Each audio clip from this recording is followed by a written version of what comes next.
So turning back to our top story now, Japan's former Prime Minister Shinzo Abe has been assassinated while delivering a campaign speech in the city of Nara.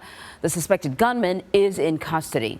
So for more on this and the impact of this, I want to bring in Kazuto Suzuki, a professor of international political economy at the University of Tokyo. Thank you so much for joining us. Before I get into sort of the implications of this, I want to get a sense of what it's like in Japan. What is the local response to this really unexpected and unlikely crime in Japan? Yes, indeed, it's very unlikely and unusual. The gun crime is very, very low in Japan, and there are only a handful of people are killed by guns each year.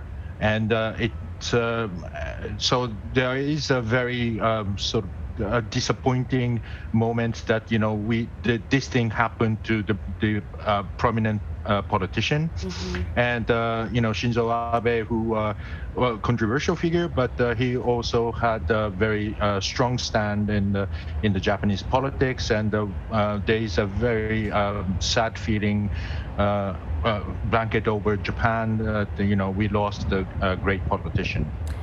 We were talking earlier about Abe's sort of impact on the world stage, that he is one of really just a few Japanese prime ministers that I think is well known around the world. How are world leaders responding to the news?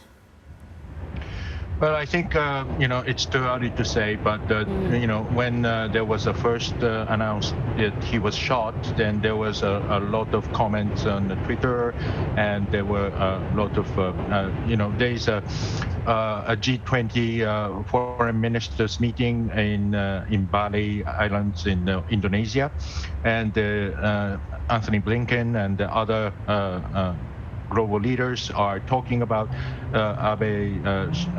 Abe's legacy and his role in the international affairs.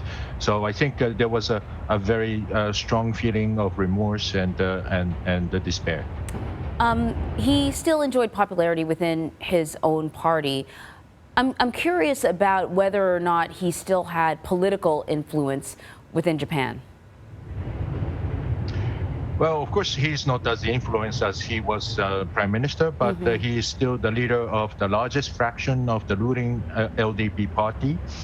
So he does have the very strong influence, and he was a friend and rival of Prime Minister Kishida. So it was a sort of a check and balance relationship between Kishida and Abe. So I think when I don't know what happened after his loss, but it was Kishida who missed him the most. Very interesting. Kazuto Suzuki, thank you so much. Thank you very much.